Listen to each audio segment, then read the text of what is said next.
நிறைய பேர் கேட்டாங்க, என்ன எங்கேயுமே வெளில போகிறதில்ல, மொட்டை அடிச்சது வீடே கதின்னு இருக்கீங்களான்ட்டு.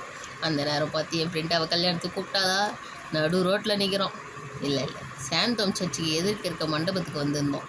என் தங்கச்சி பஞ்சு மிட்டாயை பார்த்தோன்னையும் ஈன்னு இழிச்சிட்டு போய் நின்றுச்சு. பார்த்தா இருந்தாலும் சின்ன பசங்களுக்கெல்லாம் கொடுத்துட்டு தான் உங்களை மாரி எருமைங்களுக்கு கொடுப்பேன்ட்டான். சரி நாங்களும் லைன் நின்று அந்த பசங்க ஆளுக்கு 2 பேரை வாங்கிட்டு போயிட்டானுங்க. அப்புறமா நாங்கள் 2 பேரும் ஆளுக்கு ஒன்று வாங்கி அங்கேயே நின்று சாப்பிட்டுட்டு, ஏன்னா என் ஃப்ரெண்டு வரல, அவள் வரது கொஞ்சம் லேட் ஆகிடுச்சு, அதனால் கீழே நின்று பஞ்சு மிட்டாயை முழுங்கிட்டு வாங்கன்னு மேலே போய் நம்ம எல்லோரும் மொட்டையாக இருக்க நம்மளை பார்ப்பாங்க அப்படின்னு சொல்லிட்டு பார்த்தா மண்டபத்தில் எல்லோரும் பொண்ணு மாப்பிள்ளையை பார்ப்பாங்களா, எங்கள் மொட்டை மண்டையை பார்ப்பாங்களா? பொண்ணு மாப்பிள்ளையை தான் பார்ப்பாங்க. அதுக்குள்ளே கரெக்டாக என் ஃப்ரெண்டு வேறு வரவும் என்ட்ரி கொடுத்தாலா. அப்போ பசங்கள்லாம் மாப்பிள்ளையோட ஃப்ரெண்டுங்கெல்லாம் சேர்ந்து டான்ஸ் எல்லாம் ஆடி பொண்ணு மாப்பிள்ளையை வரவேற்றாங்க. நாங்கள் 2 பேரும் ஒரு வாரமாக நின்று அதை வேடிக்கை பார்த்துட்டு அப்புறமா சரி சாப்பாடுன்னு ஆரம்பிச்சிருப்பாங்களா இல்லையா தெரியலையே, பசிக்குதே அப்படின்னு நினச்சி நின்றுட்டே இருந்தோம். அப்போ தான் என் பக்கத்தில் இருந்தவங்க சொன்னாங்க, பொண்ணு மாப்பிள்ளை ஸ்டேஜுக்கு போகாமல் நமக்கு பூவா இல்லைம்மா அப்படின்னு. நான் அப்படியே என் தங்கச்சியை முறைச்சி பார்க்க, என் தங்கச்சி என்ன முறைச்சி பார்க்க, எங்களுக்கு அப்படியே மத்தியானம் நடந்த விஷயம் ஞாபகம் வந்தது. எங்கள் அம்மா ஃபங்க்ஷனுக்கு தானே போகிறீங்க, மத்தியானம் பட்னி கறந்தால் தான் அங்கே நல்லா சாப்பிட முடியும், பிரியாணி வேறேன்ட்டாங்க. அங்கே போய் பட்னி கறந்துட்டு போனால் பசியோட பசி. ஒரு வழியாக மாப்பிள்ளையும் பொண்ணு ஸ்டேஜ் ஏறிட்டாங்க. அந்த ஆண்டி மாமா சைடில் நழுவிடலாம் அப்படின்னாங்க. உடனே வரேன் ஆண்டி அப்படின்னு சொல்லி அந்த ஆண்டி முந்தானி பிடிச்சிட்டு பின்னாடியே போனோம். போய் அந்த ஆண்டி நல்ல சீட்டாக பிடிச்சி கொடுத்தாங்க. நாங்களும் போய் பக்கத்துலேயே உக்காந்துட்டோம். அப்போது உக்காரும் போதே பந்தியில் இருக்கிறவர் சொன்னார், நான்வெஜ் மாதிரியே இருக்கும் நாங்கள் சாப்பாடு அப்படின்னு. எனக்கு ஒரு டவுட்டு, அது எப்படி நான்வெஜ் மாதிரி இருக்கும், நான்வெஜ்ஜாக தானே இருக்கும் அப்படின்னு பார்த்துட்டு இருக்கும்போதே அங்கேருந்து பின்னாடி ஒரு குரல், பிரியாணியில் பலாக்காயை போட்டு ஏமாற்றிட்டாங்கடா அப்படின்னு. ஆஹா, நான்வெஜ்ஜுக்கு பதிலாக வெஜ்ஜை போட்டாங்கய்யா அப்படின்னு சொல்லிட்டு வைக்கிறத விடாமல் முடிச்சிருவோம் அப்படின்னு சொல்லி நானும் என் தங்கச்சி இலையை கழுவிட்டு ஆரம்பிச்சிட்டோம். என் தங்கச்சி வேறு, நான் வீடியோ எடுக்கிறேன், என் கை பிஸி, நீ தான் என் இலையை கழுவணுன்னுட்டா. கோஸ் பொரியல் கூட கொஞ்சம் தான் வச்சாங்க, பரவாயில்ல எதுனாலும் நாங்கள் சாப்பிடுவோம் அப்படின்னு சொல்லிட்டு அமைதியாக இருந்து எல்லாத்தையும் வாங்கி சாப்பிட்டோம். இதுக்கு மேலே என் வாய் சாப்பிட ஆரம்பிச்சிடுச்சு. வீடியோவை நீங்களே பாருங்கள்.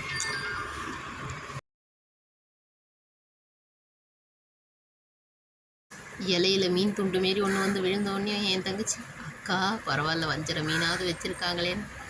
பக்கத்தில் இருக்கிற ஆண்டி அதுக்கும் ஒரு பதில் சொன்னாங்க, அது வாழைக்காமா ஆய முட்டை சாப்பிட்டு அப்படின்னாங்க. அப்புறம் சரிட்டு என் தங்கச்சி, அக்கா பிரியாணிக்கா அதில் எதுவும் பீஸ் இருக்கு. ஏண்டி முதல்லே ஒரு சத்தம் கேட்டுச்சு இல்லை, பலாக்கான்னு. அதுதான் இதுலேயும் பலாக்கா தான், நீ மூடி சாப்பிடு அப்படின்னு சொல்லிட்டேன். அவள் எடுத்து வேற காட்டிட்டா பலாக்காவை.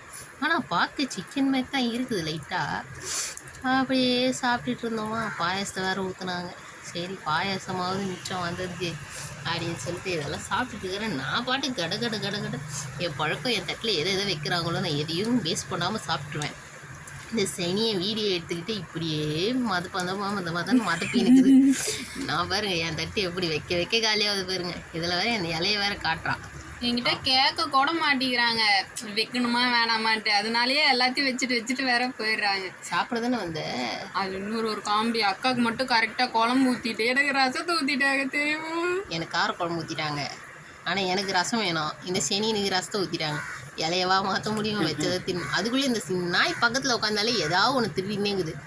அது உருளைக்கிழங்கு சிப்ஸை கூட விடாமல் திருடுது. எனக்கு ஏண்டின்னு ஆகிப்போச்சு. எனக்கு அக்கா தானே, அப்போ திருடணும் தான், கரெக்டாக இருக்கணும். அதெல்லாம் அந்த அண்ணா தயிர் சோறு எல்லாருக்கும் ஒரு கரண்டி வச்சா இது இன்னொரு கரண்டி வைப்பீங்களான்னு கேட்குது. நம்ம வீட்லேயே ஆல்ரெடி தயிர் சோறு தான் திங்கிறோம், வெளி இடத்துக்கு வந்தாவது வெரைட்டியாக தின்னலாம்ல. அப்போ கூட இன்னொரு கரண்டி எக்ஸ்ட்ரா தயிர் சாதம் கிடைக்குமான்னு கேட்குறான். நான் வேறு சாப்பிட்டுனே இருக்கிறேன், பேண்ட் வேறு டைட்டாக போட்டுன்னு வந்துட்டேன்னா பெல்ட்டை வேறு லூஸ் பண்ணி விட்டு சாப்பிட்றேன். அதை வேறு வீடியோ எடுத்து போட்டா இவ. அட பாவி, அக்கா மானம் போகுதுடி அப்படின்றேன், கண்டுக்கவே இல்லை அவ. அப்புறமா இது ஏதோ வச்சுருந்தாங்க, அது அவளுக்கு திருடினேன். அதுக்கப்புறம் சாப்பிட முடியல, கவனு கொடுத்துட்டேன். அவளுக்கு புரியல. அப்புறமா அது மூஞ்ச பார்த்தீங்களா, வேணான்ட்டு எனக்கு வச்ச மட்டும் நான் சாப்பிட்றேன், உனக்கு வச்சு நீயே சாப்பிடுங்க என்கிட்ட கொடுத்துட்டான். இந்த தயிர் சோத்து மேலே ஊறுகாயை வச்சு உருட்டி தின்னுட்டு இருந்துச்சு. கரும்பு முடிச்ச நாயவி தட்டில் அவ்வளோ வெரைட்டி இருக்குது, தயிர் சோத்தையே விரும்பி சாப்பிடாத வச்சிடுறி அப்படின்றேன். தயிர் தாக்கா எனக்கு ரொம்ப பிடிக்கும் அப்படின்னு சொல்லி நான் பாருங்க மொட்டை மண்டையோட எவ்வளோ பெரிய ஒரு மண்டபத்தில் சாப்பிட்டுன்னு இருக்காங்க. நான் நடுவில் உட்காந்துனுங்கிறேன், என் தங்கச்சி பக்கத்தில் உட்காந்துக்குது. நான் பாருங்க சாப்பிட்டு இலையை போட்டு வெயிட் பண்ணுறேன். இந்த நாய் இன்னும் இவ்வளோ வச்சுன்னுக்குது. என் பக்கத்தில் இருந்த ஆன்ட்டி கூட எழுந்துச்சி போயிட்டாங்க. பாருங்க, ஐயோ அழகு. அப்படி இப்படின்னு சாப்பிட்டு முடிச்சுட்டு கையை கழுவிட்டு பழங்கள்லாம் வச்சுருந்தாங்க. நமக்கு ஃப்ரூட்ஸ்னாலே ஒரு ஆசையாக வருமே அப்படின்னு சொல்லிட்டு கிட்ட போனால் எல்லாத்தையும் 2 தான் வைக்கிறாரு இருந்தேன்னா, ஏன்னா கூட ஒரு 2 வைனாண்ணா எல்லோரும் சாப்பிட்ணும் இல்லைம்மா, இதுவும் வாஸ்தவமான பேச்சு தான் அப்படின்னு சொல்லிட்டு ஓரமாக வந்துட்டோம் நானும் என் தங்கச்சி.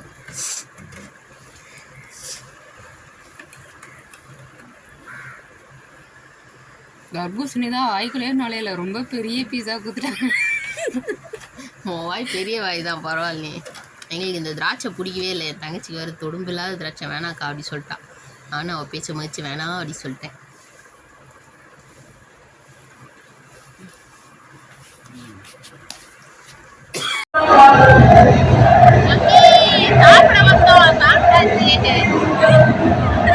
ஒரு கல்யாணத்துக்குன்னு வந்தாலே ஐஸ் இல்லாமல் வீட்டுக்கு போக முடியுமா? சரி, ஆல்ரெடி பேண்ட்டை லூஸ் பண்ணி விட்டோம், அதனால இடம் இருக்குன்னு சொல்லிட்டு ஐஸ் வாங்கினா அது வந்து ரொம்ப கூலிங்காக குதிராங்கங்க. பல்லெல்லாம் வலிச்சுதான் எனக்கு. ஆனால் நான் நீ ஏன் சாப்பிட்றீ அப்படி சொல்லிட்டேன். முடியல அப்படின்னு சொல்லிட்டேன். அவளுக்கு லப்புக்கு நீ என் தங்கச்சி வாயில் ஊட்டி விட்டு அது எதுனாலும் ஆறுன்னு காட்டிடும். அது பரவாயில்ல, வாயில் அமுக்கு அமுக்கி விட்டு அதுக்கு இலையை தூக்கி குப்பையில் போட்டு. அப்போ தான் எனக்கு ஒரு விஷயமே ஞாபகம் வந்தது. எங்கள் 2 பேர்த்த நம்பி வீட்டில் ஒரு பாப்பா இருக்கே. எங்கள் அம்மா தான் அவங்களுக்கு எதுவுமே வாங்கலையே அப்படின்ட்டு சரி பாப்கார்ன் ஓசியில் கொடுத்தாங்க. 2ஐயும் வாங்கி நம்மளால் இப்போ வயிறு இடம் இல்லை, சாப்பிட வேணாம் அப்படின்னு சொல்லிட்டு சரி எடுத்து பையில் வச்சுக்குவோம். அப்படியேம்மா உன் மேலே இருக்க பாசத்தில் உங்களுக்காக பாப்கார்ன் வாங்கிட்டு வந்தோம்மா அப்படி சொல்லி ஏமாத்திடலாம் சொல்லிட்டு 2 தேங்காய் கூடையும் அதுக்குள்ளே 2 பாப்கார்னையும் போட்டு வச்சுக்கின்னு வீட்டுக்கு கிளம்பிட்டோம்.